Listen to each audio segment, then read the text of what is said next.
Jens, who will tell us what's new in Snap 11. I wanted to prepare a speech about Jens, but I forgot and didn't have time, so I'll just hand over to Jens. I'm really glad working with you, and I'm really looking forward to hear again what's new in Snap 11 and be presented by you. So, thanks. Oh, thank you, Jekka. Hey, you all know me anyway. Welcome to What's New in Snap 11. There actually isn't all that much new in Snap 11. I've made a long list, and you can read it up. It's mostly little stuff underneath the hood. The part that I've already kind of said so earlier today has kept us, Jekka, me, and Uwe, up like for a long time was how to do AI in Snap. We've been doing this before. So here's what's new in Snap. I've got something to say about data, about new extensions, and about neural networks. So as Bernat has found out, we have this maxim when we're developing Snap. It's obsession-driven development. And that precisely means somebody Googles something and finds something they don't understand. They say, wow, I found this thing. It does magical things, and it's apparently math. I don't understand the least of it. And then we go and we read the Wikipedia article, and we understand even less. Then we ask math teachers and Berkeley professors about it, and they don't know, or we don't understand what they say. Then we watch YouTube videos, and years after, we find out wacky ways how to do stuff. And so we've decided to write some of these wacky things down. This has been a project for, Bernard got a head start, but for the rest of us, we started this year.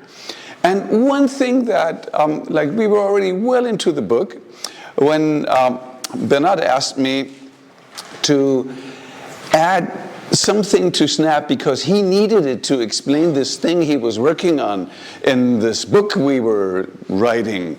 And I was like, nah, why should I add that? And then, yeah, sure, add it because it's just neat. So what I need is just this one thing. I need a block that gives me a color. So when I click on it, it gives me a color, and so I can put these things into other blocks and into lists and stuff like this. So this is the first thing that's new with regards to data. We now have first-class colors in Snap. And I'm not terribly excited about first-class colors at first until I got to play with them a little bit. So one thing when we talk about algorithms, which is the name of our book, algorithms, one fun algorithm that keeps coming up is, thinking about algorithms themselves. Thinking about what it entails to be a process. Like we're supposed to be the science of process. So one process is how to, go from A to B, how to transition from one state to another state. And a cool way is, let's just build a block around this. So I want to make a transition block. It's an operation. I'm going to transition from start to end in n steps. And so what I want to do is I can formulate this. Start is going to be an input, as is end, as is the number of steps. So what I can do is so I've already got this. So for example, I'd like to transition from 3 to 7 in 4 steps. And I want to get the numbers to get there. Now it doesn't do anything, so I need to do the math. So the math is probably, I'm going to get the difference between the end and the start. I'm going to divide it by the number of steps. Now I've sort of got one step. Then I can do the start plus this times whichever step I'm at. And now I hope I can use map for this with the numbers from 1 to the number of steps. But I also want to get kind of the first thing where I start at. So this should give me something that I can work on. work with. Let's try this. Let's give this a try. So yeah, I get the numbers. That's how computer science usually works, right? We write a function, kids, this is great. You could do some stupid math stuff. You can also do other numbers, whatever. The cool thing about Snap that we've told you all along, and it's been the theme of this conference, is that, you know, if it takes one number, it takes one number in any dimension, or it takes any dimension of numbers. So, for example, if, you know, I put Alonso here, Alonso has a position. The position is two numbers. It's the x and y coordinate. And, you know, my mouse also has a position. It also has a mouse. What if I want to transition Alonso from its position to the mouse position in, say, 100 steps? And so I want to do this for each item. Let's just keep it item. For each item in here, you know, let Alonso go to that item. And since I'm going to use the mouse position, I'm going to use the keyboard. So as I'm clicking this, Alonso is actually moving. So it's working for one number, but it's also working for a bunch of numbers. Or, for example, one thing that somebody has said, so if we take the Unicode of A, you know, we get a number. If we get the Unicode from Java, not JSA, from Java, we get a list of numbers. If I would like to transition from Java to, let's find a programming language that has 4 letters, to maybe Snap in, let's do this real quick, in 7 steps, right? Yeah, I get a table of numbers. That's interesting. I can round these and again put them, convert them back to letters. So now what I get is the steps that it just takes 7 steps to transition from Java to Snap. So this is promising. Another thing that's kind of promising, and that kind of first blew my mind, like, what if I, you know, make a variable? Let's say variables need to be named very explicitly, so I always name them A and B. So I'm going to set B to a new sketch. What if I make a new sketch? Let's say I make a house. So I draw a house. Yay. So I can look at the sketch. The sketch is just a bunch of, like a list of lists of numbers. Okay, so where there is one, actually, I want to get the pen size a little bigger. Let's make another variable, variable A. Maybe I should have done that first. Let's also assign that to something. So let's draw a clef. So now I've got A and B. Hey, what happens if I transition from A to B in 150 steps? Wow, I get some kind of very funky data structure. It's a list of tables. Okay, that sounds interesting. What if for each item in that list, I want to draw that item, I want to draw that sketch? Hey, okay, check this out. Isn't that just, you know? So this, friends, is the gospel of computer science. It's not, you know, doing the math for, you know, how to go from 3 to 7. It's not the formula. It's the same formula. This is a process description, an abstract description of how to go from one point to another, from one position. And it is abstract because we can think about it as something that we can apply to many domains. This is not about ones and zeros. This is not about how a processor works. This is not about how technology works. This has nothing to do with technology. This is all about philosophy. This is all about how we humans think about things. And so, see, when Bernard insisted on numbers. See, so we can get things from numbers. So we can get the hue of a color. We can get the RGBA values of a number. So what if we, transition from, yellow to, let's say, dark blue in 12 steps? What we get is another table of numbers, which we can, once we're in numbers, we can do any media with them.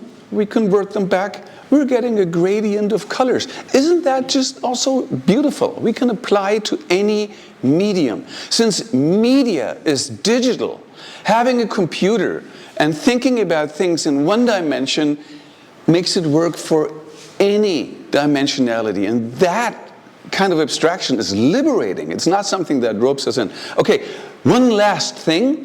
What if I've got a costume? Like, for example, I've got the costume, like a penguin costume. I now can get, since we have first-class colors, I can get the colors of this penguin costume.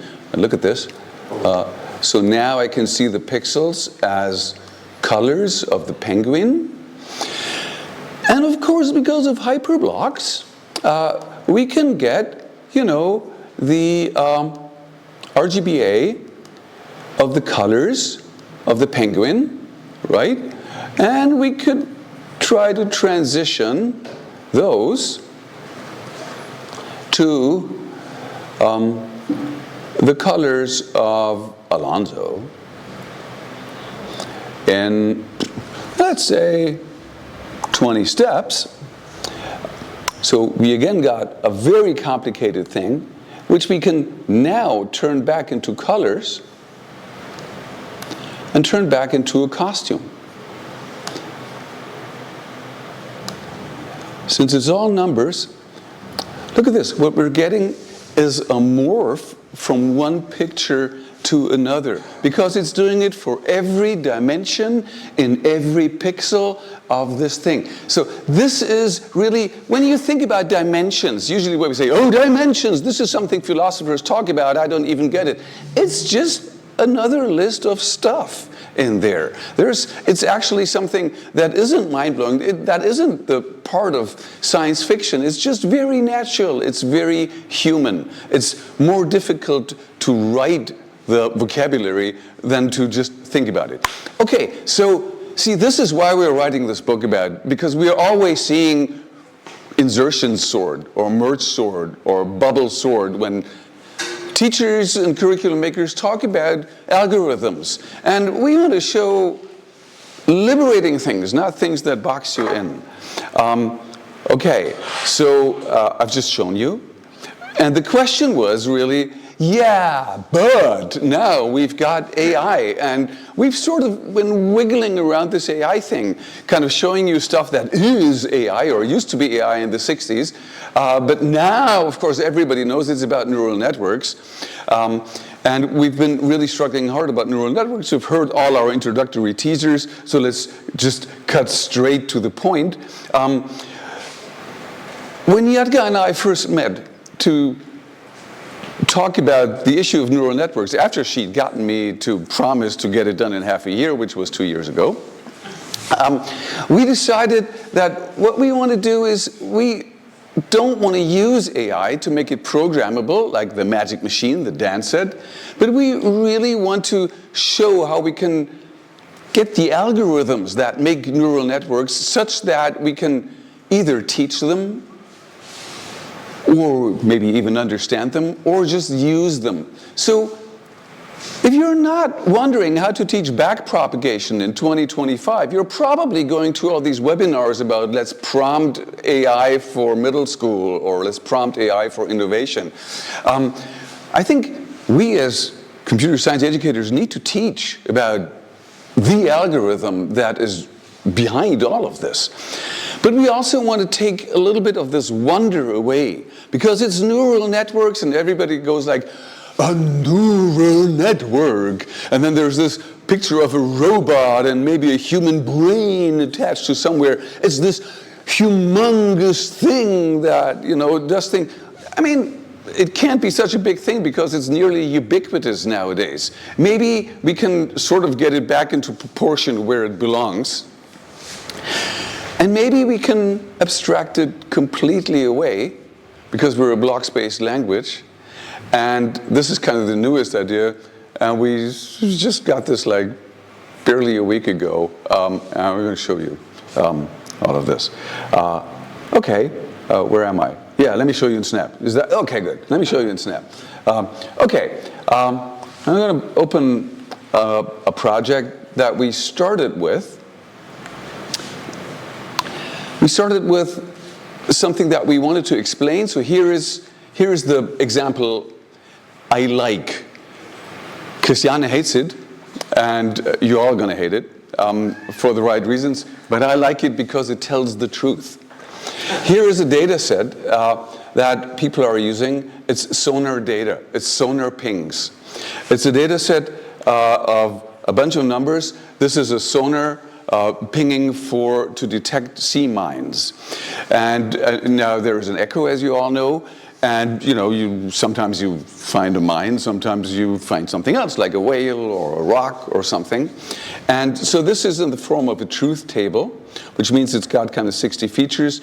And the last column is, either nothing, it's zero, so this means it's probably just a rock, or it's a 1, and which is an example for a mine. So let's actually look at this. Since it's sonar data, we can plot the bars.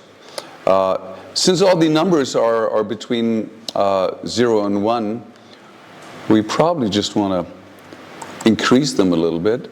And I'd like to center it. I need to get a specific item. Let's get a random item. Let's look at this. A random item of sonar. Now here's a random sonar signal. You can see the last spot doesn't have anything, so we know this is a rock. This is not a mine, this is a rock. Let's try another one. This is another rock. Another rock, another rock. Oh, this is a mine. A rock, a mine. When I go through these, and I spend a lot of time going through these, eyeballing them. Sometimes when you eyeball data, you kind of see patterns. And I think, maybe it's these two protrusions here, or maybe one's more jaggy than the other, or the amplitude isn't as big. I cannot make anything out of this. Also, if you look at this data, it doesn't say anything about what these columns mean. It might just be the signal. We have no idea what this means.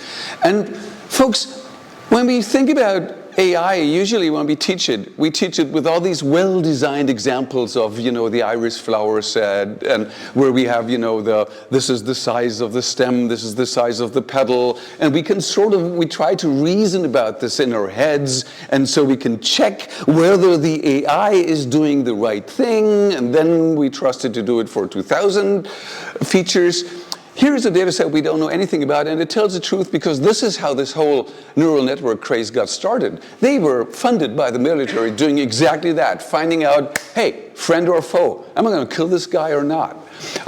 Okay, so let's start with, when we started building this, we decided let's do one sprite. I'm calling it Frank, because Frank Rosenblatt, one sprite that does all that. And you might have seen all the examples of how to do neural networks and perceptrons in blocks.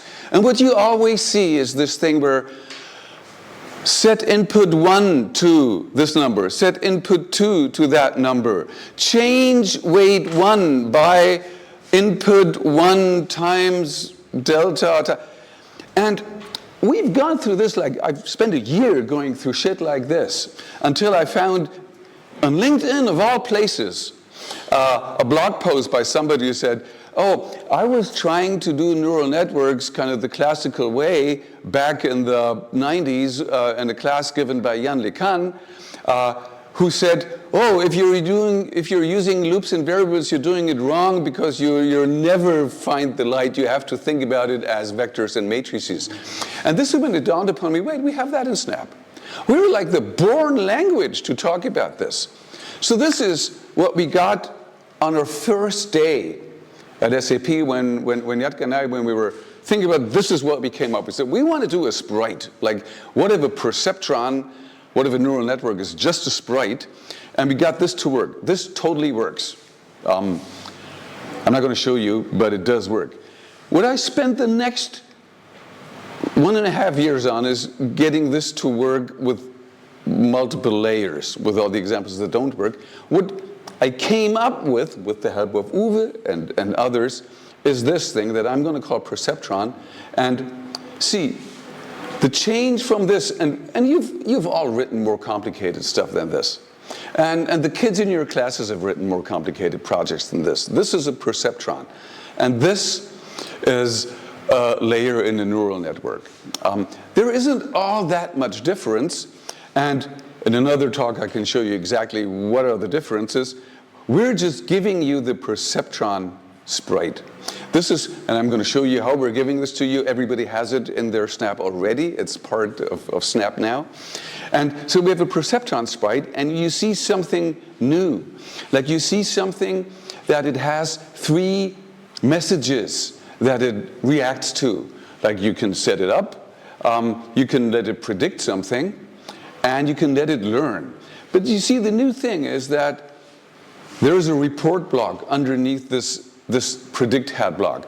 So report is just like it gives something back. So you can broadcast something and wait for the answer. And we've made this so you don't have to make a new block, which you never see in action, but you have to open.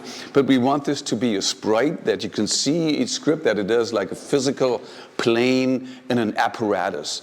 Okay, so let's actually try to get this to learn. So what I want to know is I want to get for each sample in my sonar data set, and I'm actually going to shuffle this so that not all the zeros are in one at the beginning. What I want to do is I want to find out how well this thing works. Let's set up this perceptron. I'm setting up this perceptron. I'm just going to use this. A broadcast setup. When I broadcast setup, I can specify a shape, and I'm broadcasting it to the perceptron, and I'm broadcasting it a shape of how many things go in and how many things go out. Now, I want 60 features to go in because that's the length of my list, and I want one decision to come out. Is it a mine or is it a rock? Okay, so I'm broadcasting this.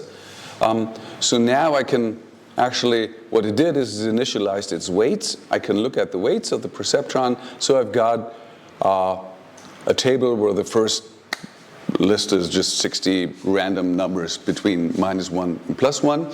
So now I want to predict it. So for each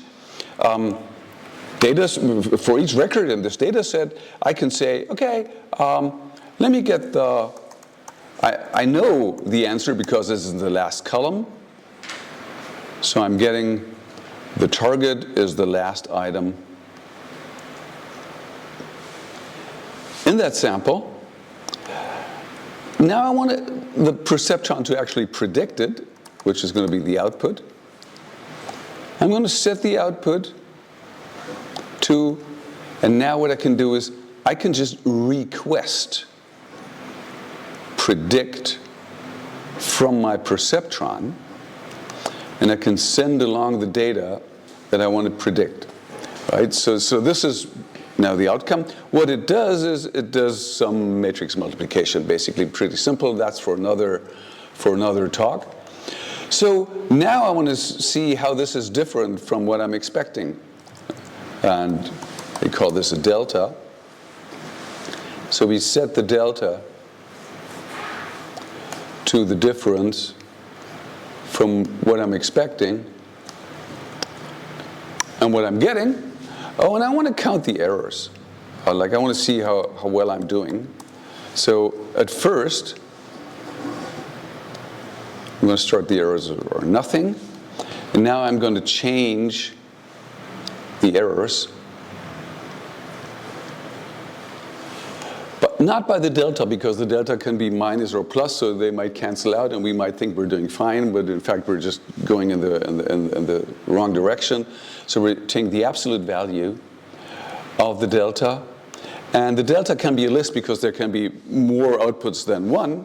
So we're just adding them all up together. We're just doing the sum of that. And then we want to know how well we're doing. And we're going to not say hello. We're going to say the ratio of the errors with the size of the data set, the length of my sonar data set. And we don't want to know the errors. We don't know success. So we're going to kind of put this around. So this is our success rate. Okay, let's try this. Oh, wait, it's perfect. That's not accepted. That's probably not right.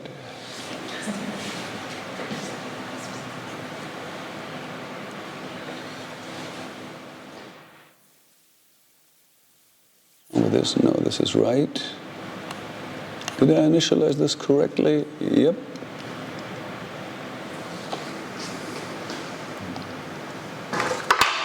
Oh my God. Okay, this is, I hate this. You've made a perfect learning machine, Jens. Be proud.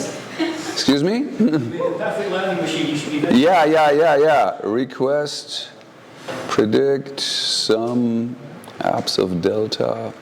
That should be fine.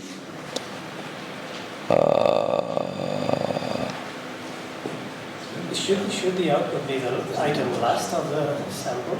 The item last of. What should the output be? Aren't you checking whether you are the 1 versus whether you are the 0? Yes. So should it? Wait, is that version?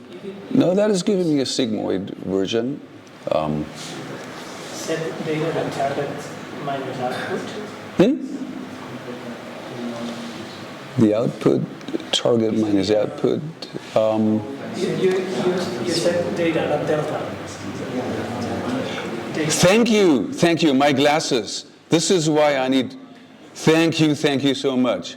Okay, oh gosh, because my glasses. Folks, I'm getting old. Somebody younger's got to do this. Okay, so okay, so we're about 50-50 chance. Let's get a new set, like another set of weights. Yeah, 45%, okay, 42%, kind of around 50%-ish, right? It's like a yay or nay. Can we just start it going and have it bar plot as it Yeah, I'm giving the talk. I've got this covered, okay? So now what we want to do is, we want this thing to learn. So what we could do is we can broadcast learn to the perceptron, and it should learn from the delta. So when it learns, it adjusts its weights. So now I'm giving a new set, and look at this. Even the first thing, we were around 50. Now let's do another iteration. 59, 62. Whenever you click on this, the AI folks call this an epoch. This is an epoch. So we can see how it learns from its mistakes, how it adjusts, and you can see this. You can see the actual weights change in the same watcher. So this is an important maxim we thought about, because if you look at what this is doing, it's changing the weights by. Now you're used to changing a single number by a delta, but we want to change a whole data structure while keeping its identity. And we can argue about whether, anthropomorphism is helpful for understanding AI. But, I mean, the model is that we're adjusting weights without making a new brain every time. So it's actually kind of the model of trying not to have assignment, but instead have an evolutionary learning process. And we felt this is something important because then we can also watch what happens. And now we can do the thing that we can say, you know, we want to actually see how it learns. So I can make a log. I'm initializing that log with an empty list. And every time I'm through with my errors, I'm adding the errors to that log. And I want to find the bars of that log, right? That's what you want to do, like not the neural model, but plot the bars, plot the log. We probably also need to scale this a bit. So let's try this again. And oh, we need to do this forever, right? Yeah, let's do this forever. And now we can see how this tiny neural network, this perceptron, learns. And we can see it's pretty good. Like it goes like from 50-50 to 75%, like in almost no time. And it's still making some progress, but it seems to be fizzling out at around 80% from what it learns. And, you know, you can see two things about this. This is pretty darn amazing. We don't know anything about what these numbers mean. They might, you know, neither does this thing know anything about it, but somehow training this just on deltas makes it converge on something, like it learns something. Now it doesn't learn as much anymore, but it learns something. And it's actually pretty good, like from 50-50 to like 80%. That's pretty great. But think about 80%. I mean, this is like a decision, friend or foe. Are you going to kill somebody with an 80% chance? Probably not. Are you going to take life and death decisions on an 80% chance? Probably not. It's got to get better than that. And when we're talking about it's got to get better than that, everybody knows, you know, everybody's talking about the XOR problem and the AND problem. That is not helpful because those are kind of mathematical, computer science, kind of logic expressions that we think they're a problem. Just, you can see it doesn't get much better than that, and that's not good enough. And so the thing that all these books that have been written about this is, you know, what one perceptron cannot do, two perceptrons can do. That's really the thing. So we want you to think about, here's this one perceptron. What if I just make another one? I just clone it.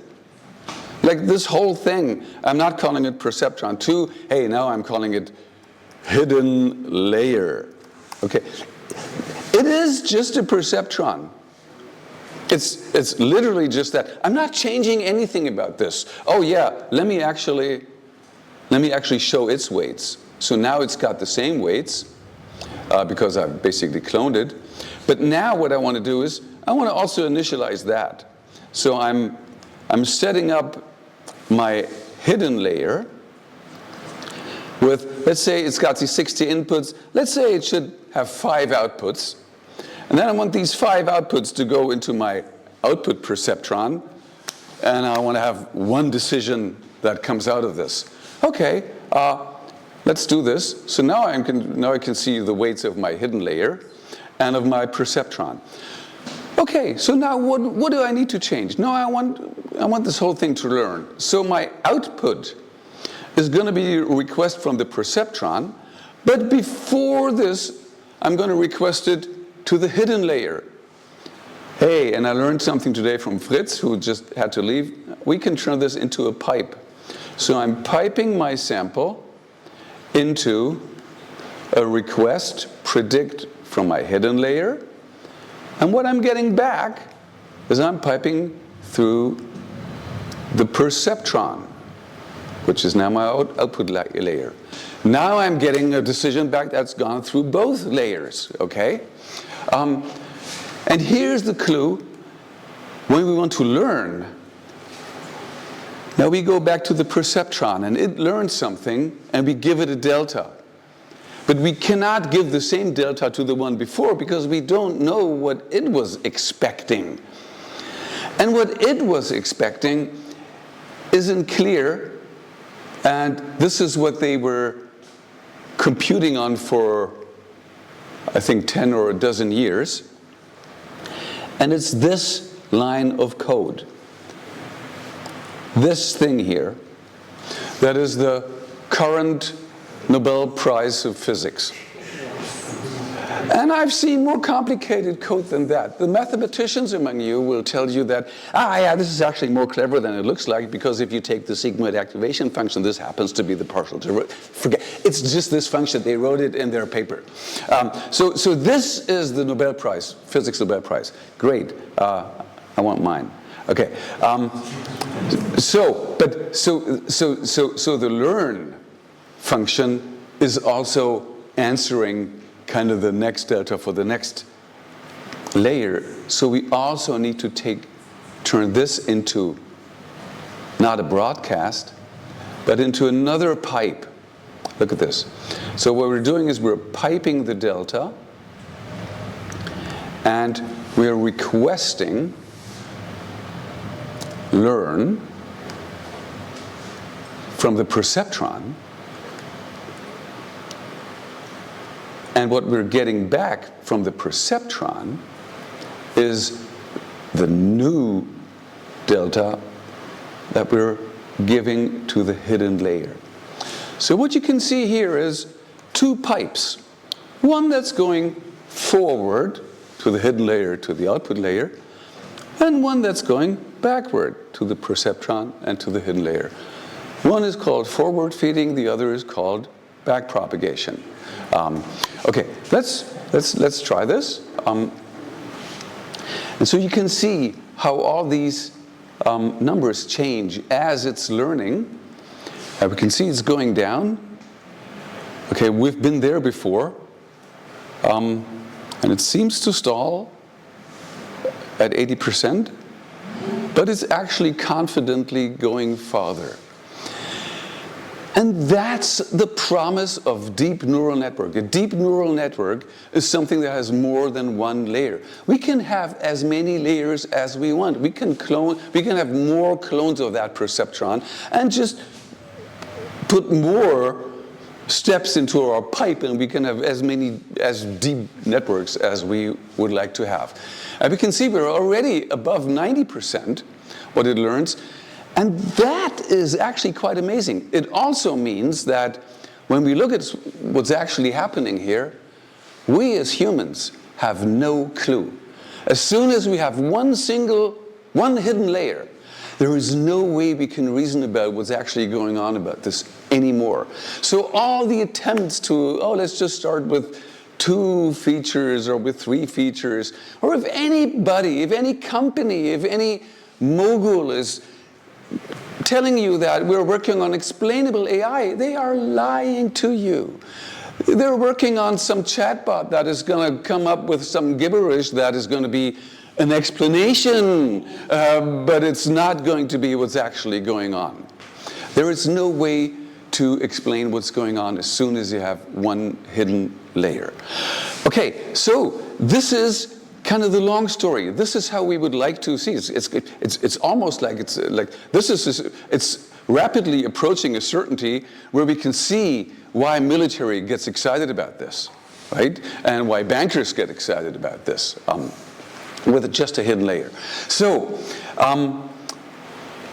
we wanted to have something, to create something that is kind of physical enough that you can experience it, that you have actual objects that you can tinker with, that you can clone with, that you have things that you can follow along. And for high school or university level, we actually think that you have to teach this formula. It's not that hard, and what's going on here. And that you should not use it by having named variables, input 1, weight 32, because that doesn't clear up anything. That just tells you that there's a bunch of data that you need to be very careful about how to pair it.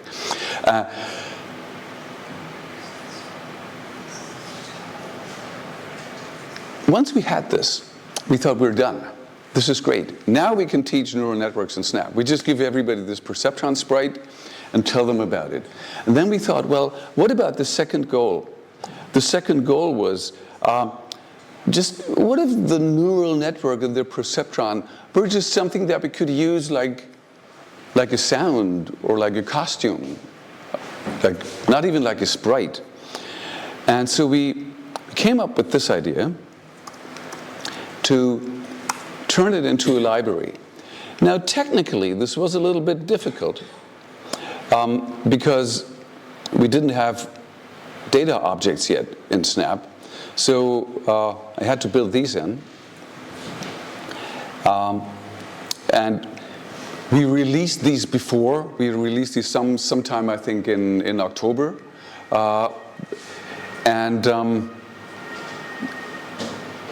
Let me actually show you first what I want to do this. Because one other thing that bothers us is that when you talk about AI, usually what you do is you download some data set, like the Minds data set, like the diabetic data, like, you know, is it a good wine or not? Is it a forged banknote? That's pretty boring because it's just data. So you split it up, you see a curve that's going down. You say, well, a curve is going down. That's so cool. That's actually not very cool. It'd be way cooler if we could use our own data. So let me use my own data. And my own data, as you know, is let me actually.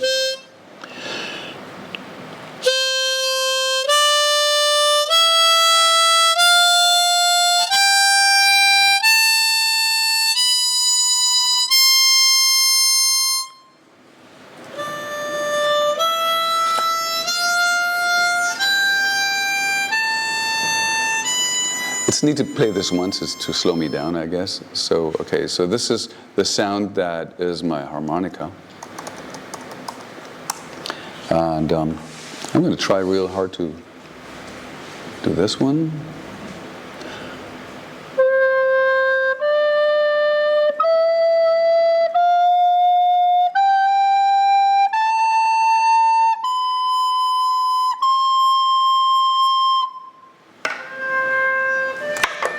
I practiced long and hard for this. It's been, every German kid had to learn the recorder before learning a real instrument in my time.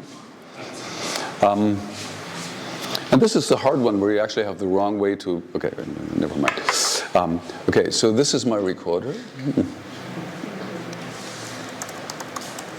So I have these sounds,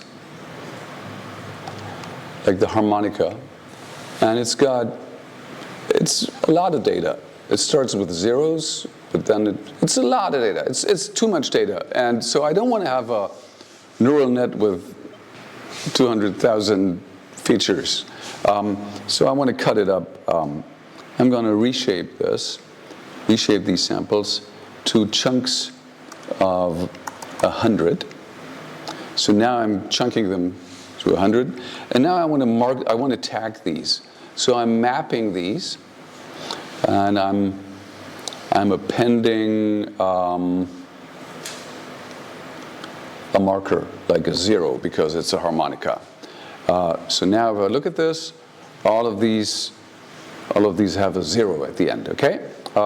Let's actually do the same thing for the recorder. But the recorder is going to be the 1. Okay, so I'm going to stick these all together into one big data set. I'm going to shuffle them because it's still way too much data. And I'm just going to pick a subset of those. I'm going to pick the subset of, let's pick maybe 400 of those, 500. That's 500. Okay. That seems like a reasonable thing to do. Let's assign those to my data. Okay, now I've got data. Now what we did is we added a library. That's a new library in Snap 11, the neural networks library. That's the one thing that we just want to use neural nets as if they were just another resource. And the neural networks library has something that you can make a new neural network, and you can specify its topology. So I can make a variable, and I'm going to call this AI. I'm going to say, the AI, well, actually, let's look at this. Let the AI be a neural network that has, the first layer has 100 inputs because that's what I cut it up, and I want one decision, like is it my recorder or not? So I've got, here's an object, and so what I got is more blocks. What I can do, I can now train my network on the data. And when I train it, what I'm getting back is an error. So I can do the same thing again. I can make another variable. Actually, I don't make a variable. Let's do it just like this. Again, do the variable log. Initialize it to an empty list. Now I'm forever training this and adding the output of that training cycle to my log. And I'm forever plotting the bars of the log. I probably need to somehow scale them. I forgot which one is the right scaling thing to do. And wait, can I try this already? Yeah, I can. You can see it is trying hard to distinguish the recorder. It's maybe, it didn't learn anything, I just scaled it down. And you can see it's having a hard time distinguishing between these two pretty similar sounds, like they're both kind of wind instruments. It seems to make slight progress, but really not that much. Not much is happening. And, again, what if we just break this short and say, hey, what if I just expand this and I add, another layer of 10 here and try this. And now actually let's try something. What if I render, like now I've got a new neural model. Let's actually look at this. Let's render this neural model. Oh wait, I need to get the model of the AI. Oh gosh, I don't know my own.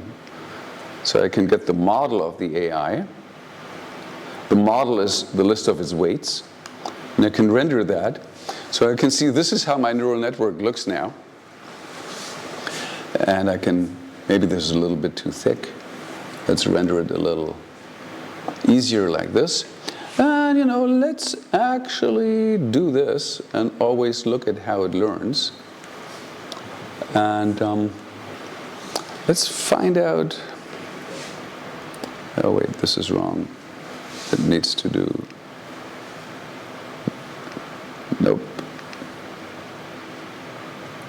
It needs to do this. Now we see both. And we can see it's actually learning. The same thing. First we've got data without needing to introduce XOR or any mathematical stuff. It just can't distinguish between a harmonica or a recorder. But now it can. And it's taking a while. And sometimes it helps if it doesn't render so much. So I can take the neural model out, then it's a little faster. I can also take this out and leave it a little while. The point here is we want to work with data that connects to the learner, that connects to us. Not just dead stuff that has been cooked up or carefully compiled for this particular purpose to teach you this one thing, but experience it with stuff ourselves. Let's find out how well we're doing here. Not bad. So we can actually pause this. And here's another thing where we can say, we can not just train a model, we can also validate it. We can see now we're actually using it on the data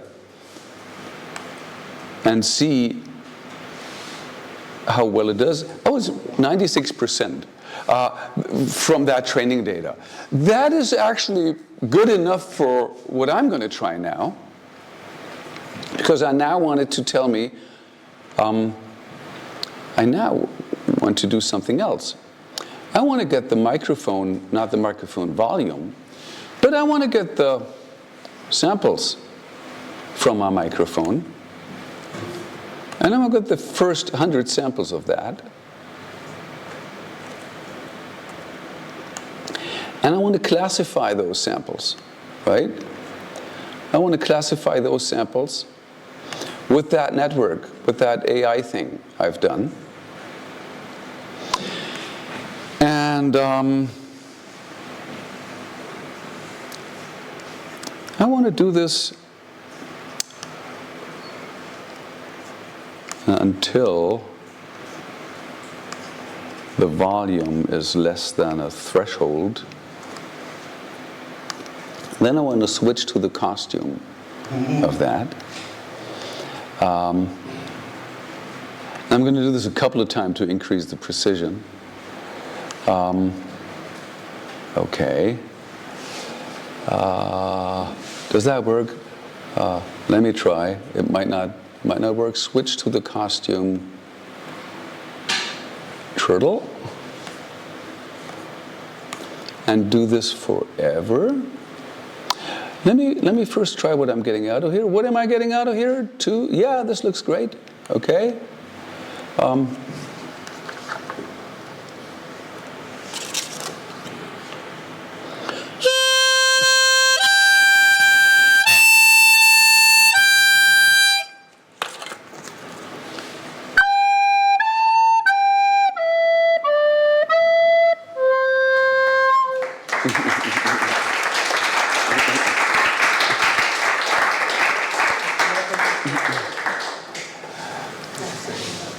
So this is something where we can bring data from ourselves and do something about it.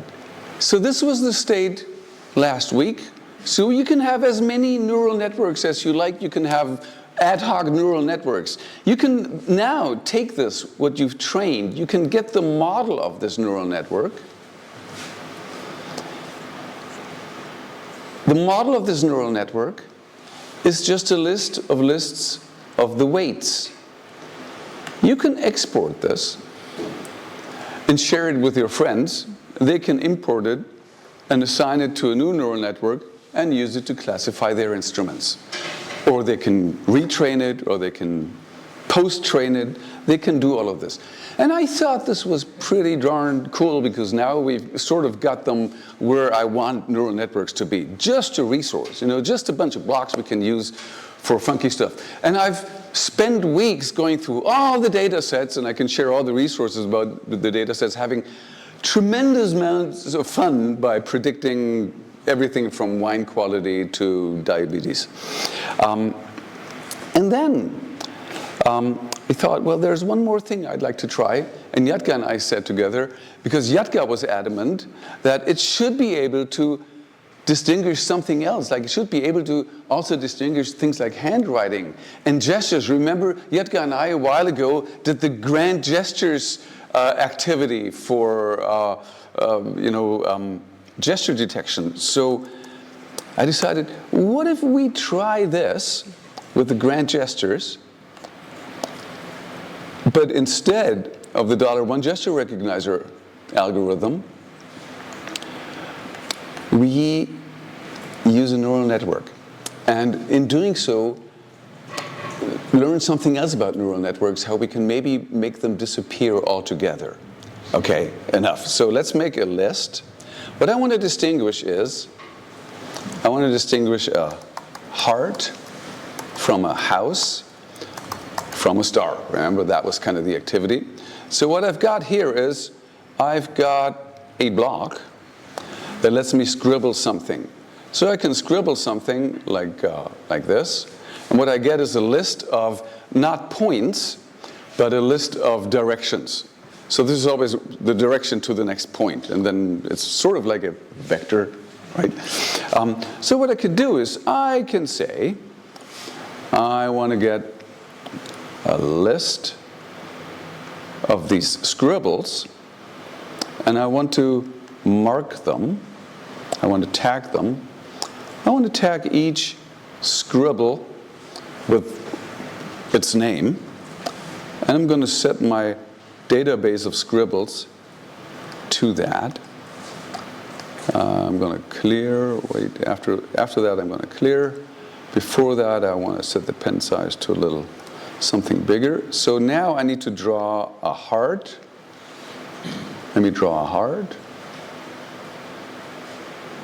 Actually, let me draw a heart again. Better. I need to draw a house. Gosh. Das ist das Haus von Nikolaus. And I need to draw a star. A star. Okay, good. So now I've got 3 specimens in here. Because another thing that we're worried about is that when we're working with neural networks, you need masses of data for them to do anything right. Like you need to have thousands of specimens of pictures to train them. So I'm just training them with one example for each, and it's tagged like this. Okay, good. Let's try to make it actually learn something. So now what I need is a truth table where I'm saying, okay, I'm again mapping over this list. No, I'm saying for each tag in this list, I want to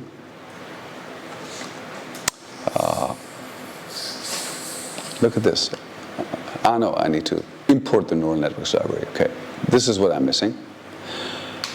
The neural networks library, the first block in the neural networks library is really provocative. It is generate a predicate. So it doesn't even say anything about neural networks. It makes a block, a predicate that tells you, is this a thing? So for each tag in this list, I want to generate a predicate for that tag, depending on that data. So what I need to do is I need to map over the scribbles and append the first items, like the items 1 to 64. Those are the actual things. And if the last item, I think it's 64, Pyramid 2 is that. excuse me? If the last item happens to be the tag, then it's 1, otherwise it's 0. And for all, Where did the number 64 come from? that's in my scribbles. It's got 64 features. Okay. 64 columns. Okay. They all need to be the same size. So now what I can do is, gosh, I should have practiced this. Now if I run this, what should happen is, see, it's not working. Okay, good. What am I doing wrong? Generate a predicate for tag and map. Does this work? Within an item of one or a zero. Wait. Last of list. Is this like, this should be a heart. Now I should be getting a list of, no, numbers, item. You're trying to get the item of 1. Thank you. It was in the wrong slot. Yes, this looks more like it. Now the heart has, okay, good. Maybe I do need glasses, better glasses. Yeah. Okay, so now let's actually run this. So see what's happening is it's now doing all automatically. It's creating a bunch of ad hoc neural networks. It's training them until it thinks it's got them trained enough. And it actually internally normalizes them and sets aside a validation set to test whether it's actually learned not just from the training data. So now what we have is, we've got 3 new blocks that it made all by itself. Is the thing a heart? Is it a house? Or something? If we look at this thing, all of these look like, oh, it's just a bunch of numbers. It makes a new neural network. It sets the model to a list of, the weights that it's determined. And what it also does is, underneath here, it also does a min-max normalization. Because sometimes the numbers, like if they're far apart, you get all the wrong things. So it does all of this automatically, and it just generates a block that uses this. So now I can make a recognize block. Look at this. I can say recognize. Let's recognize a scribble. Recognize my scribble. So I can say,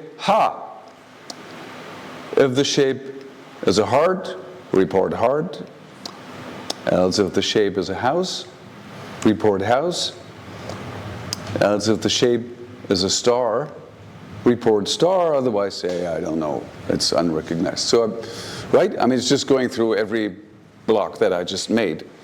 So now let's actually try this. Let's try whether it recognizes my heart. Oh yeah. Well, that is interesting. So it recognizes my heart. So we can now kind of reproduce, or hope to reproduce this. What if whenever it recognizes a heart, it does a heartbeat? Whenever it recognizes a star, it lets the star blink. And I didn't know what to do with a house. Whenever it recognizes a house, it's a shaky house. So all you do in AI, once you recognize something, you just broadcast it, right? It's just an event. This is what machine learning does. So let's try this. Let's try with the house. The house from Nikolaus. Laus. And it's doing the house. Let's try the star. And it recognizes the star. And let's try the heart. And it's beating the heart. So let's see.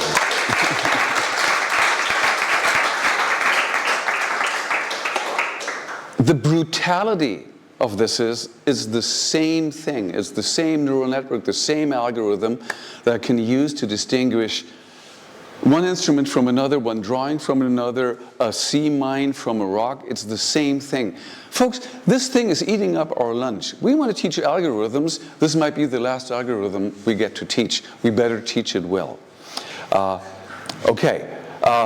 So this is the new neural network stuff. I've shown you colors. These neural networks are all implemented in Snap itself. There is no secret JavaScript block in there. It's all implemented using this new object-oriented system that we have in there, where we just have prototypical inheritance with actual objects, with a new request block, so we can have more kind of physical seeming objects, and using this thing that we decided on, that mutation is something that we as computer scientists abhor, but in this case seems like a metaphor that is not too bad. There's more to Snap 11. Really very important things. You've seen Joan show that now we can connect to Arduinos in Snap 11, because Joan has ported Snap for Arduino to, like, he called it Arduino Bridge, S4A Bridge. That's like the most enormous understatement there is. It's the Arduino extension in Snap. You can use Arduinos in Snap. Bernard has contributed WebSockets, which is immensely useful.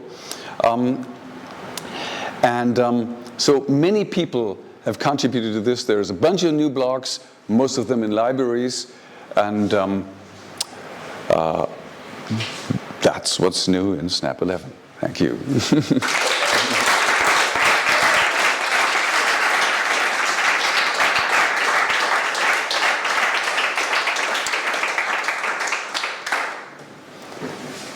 Rob.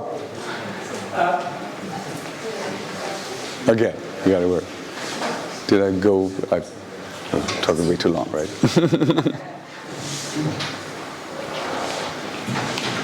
Thanks. Jens, that was amazing. So what I have will sound as if it'll start off sounding as if it's just going to be a long, long rant, but it won't be. It'll be a quite short rant, and then it'll turn into a question. So you've been warned. So I think the philosophical principle that you sort of hinted at the beginning is that this depends to a huge, what you were doing at the beginning, the transformations depend very much on the fact that the relationship between the numbers and the objects is somehow continuous. Small change in the numbers, small change in the objects. If you'd chosen a way of representing numbers that just went higgledy-piggledy all over the place, it wouldn't have a hope of working. And somehow I think there's something profound about the nature of the universe hiding in there. But more to the point, and this is where it becomes a question, with your classification at the end with the heart, the star and the house, those things are all a long way apart. Yes. And I think that if you were trying to distinguish between, say, heptagons and hexagons, you would need a much bigger training set because they're close enough together that a single example of each wouldn't be good enough to split the space up. So what I would like to know is, when you try that, if you haven't already tried it, please let me know if I'm right. Do things that are more similar to one another, are they harder to cluster? Do they take more effort and need bigger training sets? I've tried a lot, and you're absolutely right. I've chosen these examples carefully, and in fact, when I chose them, I wanted to show you. I drew. Yatka at one point drew, I think, 50 instances of each, and we tried it, and we found out, wow, this works, and we weren't even expecting it to work. So when I was preparing this with 3, I was drawing 15 of each. And yesterday I tried it, let's just do 1. And I was like thunderstruck. I was like, what? No way, this works. And Yatka said, I don't understand why you don't understand why it works, because they're so far apart. So I think we're sharing the same sentiment. Yes.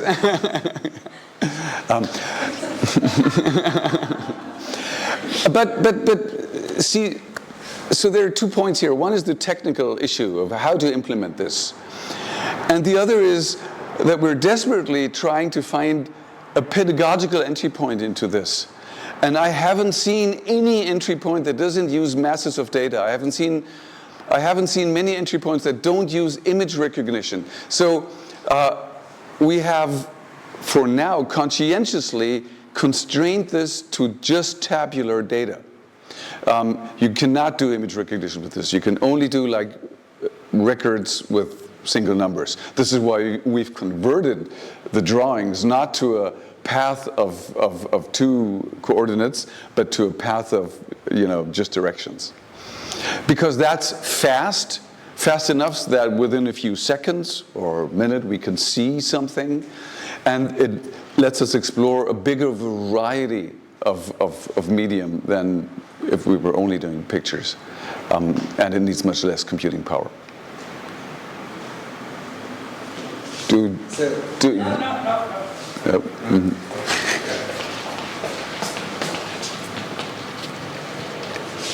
So you keep not believing me that I don't know anything about neural networks, but after I ask this stupid question, you probably will believe me.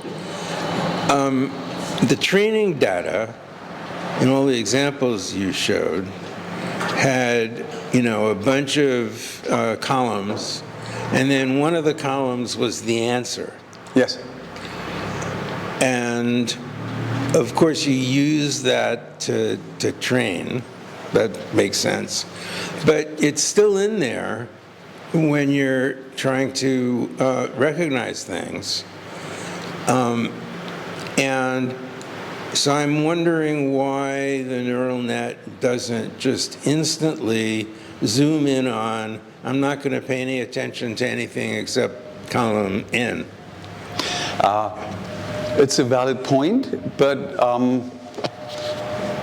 2 points to that. So why doesn't it just pick the last item, because that's where the answer is. So we've constrained it to, if you give it data in the form of a truth table, you can train it instantly. And if you want to massage your data, you better make it such that kind of the expected answer is in the last column. What I've shown you when I took my recorder, that didn't have the tag and the last data. When I just drew something, it didn't have the tag and the last data. So it can't jump to that. And the reason why it doesn't jump to that is, see, when I took the instrument I took the numbers from 1 to 100, not to 101. So I'm cutting it off. Remember when we were telling you about how we do vector operations? We cut off the ones that are too many. So we make sure that we don't accidentally do that, right? Okay. So that needs some pedagogy.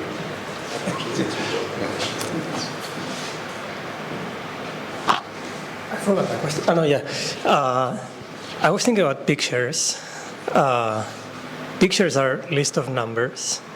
It's true that there are lists of numbers, but nothing stops you from, flattening these tables into a list of numbers. Would that work in any way? We will find out. That's Okay. on our list. Like, what if we just totally ignore the 3D-ness of a black and white picture, but just concatenate it into a list? Yeah. If the shapes are farther apart, it might work. Maybe we could try with small images to begin with. We will.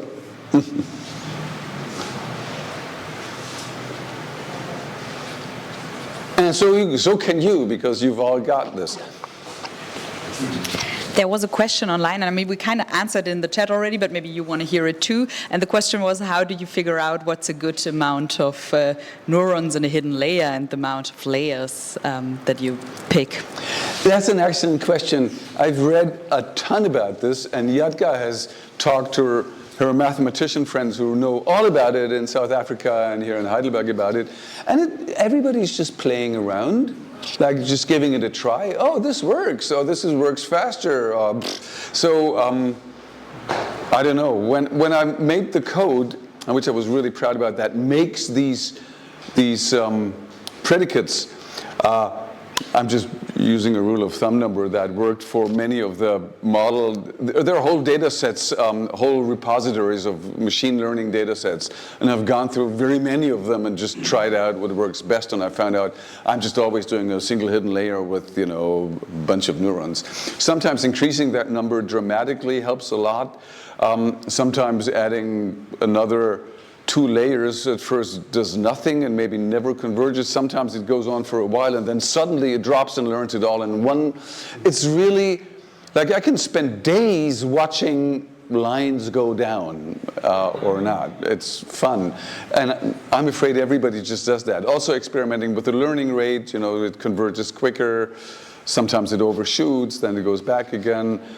It's kind of like a alien organism. It does what it does, and you can talk about it as if it were an entity, but it's, you just play with it.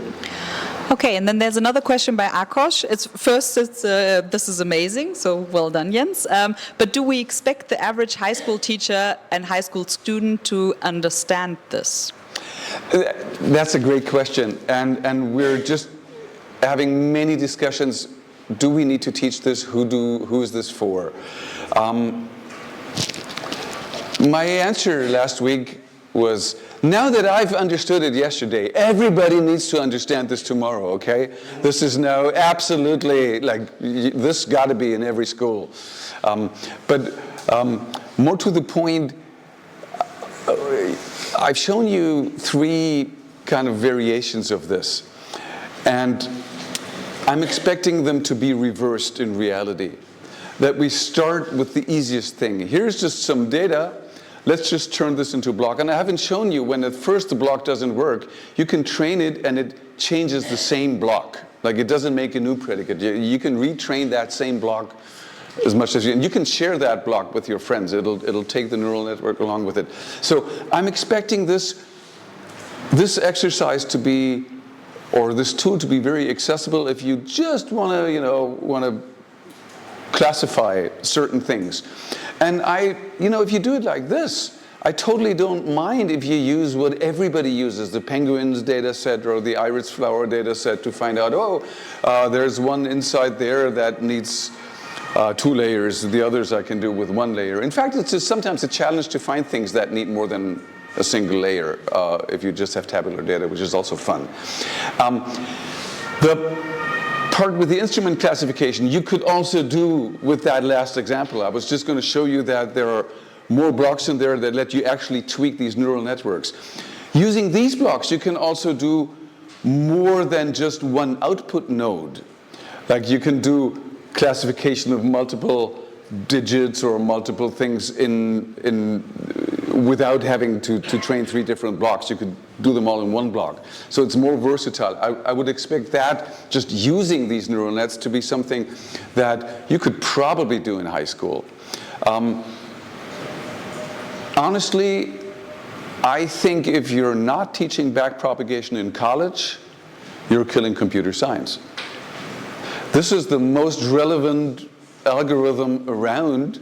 If you're teaching merge sort and you think you're teaching algorithms, that's fine for teaching an algorithm, but you're not doing your job. I think you need to teach backpropagation. Yes, I expect that.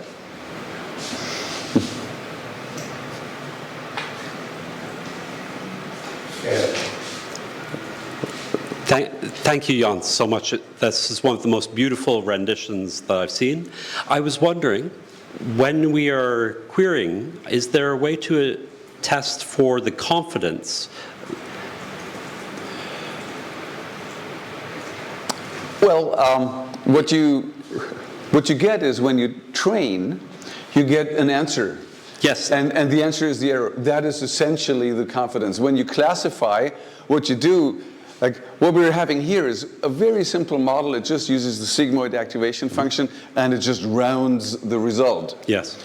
So what you want is like the result before the rounding. That would sort of be the confidence. Like how close is it to where it rounds to 1 or rounds down to 0.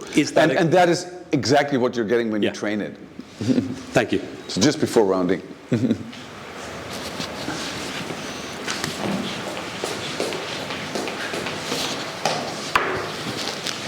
Sorry, just first a little comment on the side, which is, it was already amazing when you did the transforming one sketch into another sketch before there was any AI involved at all. That's amazing. So thank you, congratulations on that.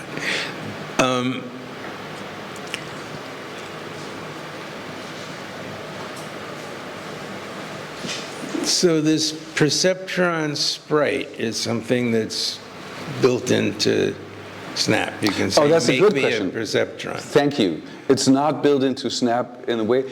In the neural network library, there is a reporter that makes a new perceptron sprite. If you evaluate this, you get a new perceptron sprite. You get this, and it has all the methods. So you can just use this and send it the messages. And the other question related to that is, this little bit of code that we're seeing right now on the screen, is that it? Is that all there is to a perceptron? Yes. Wow, so there's not any like hidden magic? Nope. This is why we wanted to have it out in the open. There's no. This is it, and this is something. I want you to understand that this actually took us over 18 months to do, because all the code that you see is way, way bigger, and you get all these bullshit explanations for people who don't even begin to understand what they're talking about.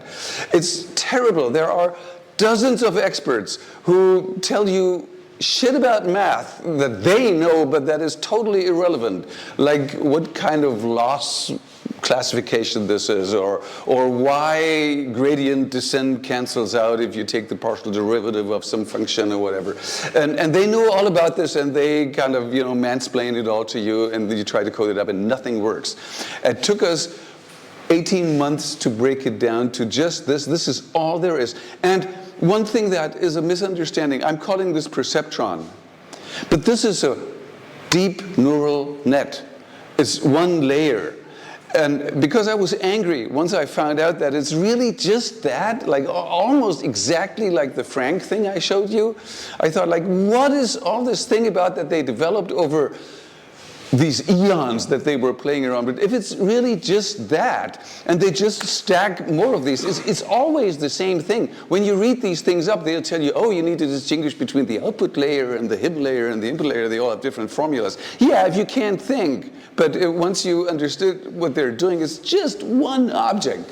And this is all there is to it. It's just a perceptron. It was there all along in the 60s, just a few little tweaks. So when you say things like sigmoid function, that isn't some piece of magic that, or? It's a function like the square root function. It's the logistic function. And that's another thing I just built into, oh, I don't have it here. It's just inside Snap. Now in Snap 11, it's in there. Wait. So in the square root block, you've got the logistic function, and it's called sigmoid because it's S. What it does is it maps any number between 0 and 1 on a S slope. And then you get all these mansplainers that tell you need to use ReLU or TANH or whatever. That matters if you do deep neural networks for image recognition because of certain quirks in the math. But if you're doing it for tabular data, you can just do it the classical way. It works fine with, I've tried it with very deep networks.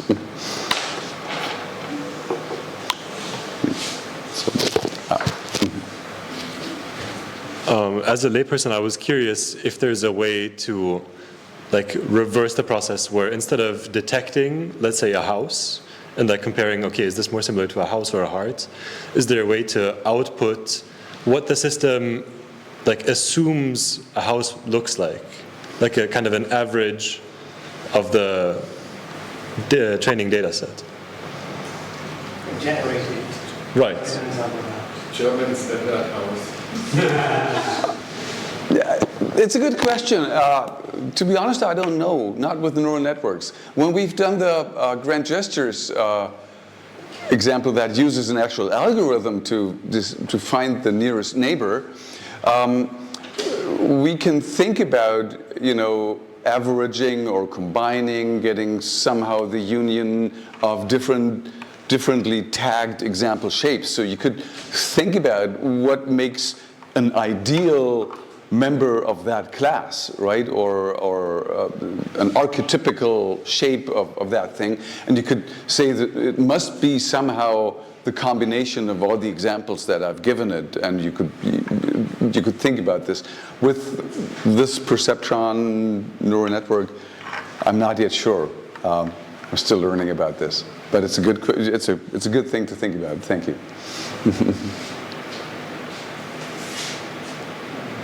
Michael had a question, or? Yeah, I mean, I'm just curious, in the process of developing things, why, when you have a perceptron sprite, why particularly a sprite versus some other kind of function that returns, some of that data, or, using another mechanism? Because you could build that perceptron a couple different ways. Yes. And I'm wondering if, in your process, the sprite was chosen for a particular reason versus just functions or anything else. Yeah, we ended up building it both ways. We started with the sprite because we wanted, we were looking at the actual history. We were looking at the actual machines. There's this wonderful picture of Frank Rosenblatt standing in front of a wardrobe full of cables, which are probably what everybody's doing with their code snippets, connecting this input to that weight. And what we wanted is something that maybe lamely, but somehow illustrates the fact that these were special purpose built machines back then. They were actual apparatuses.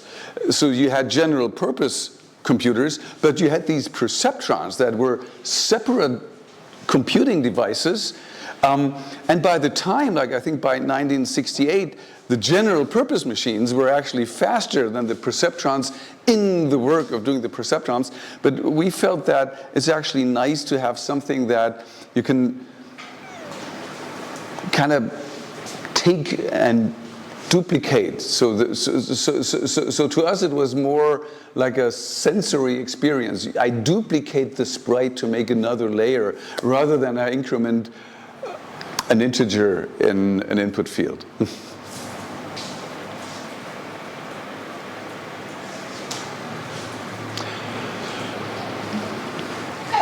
Okay, thank you very much.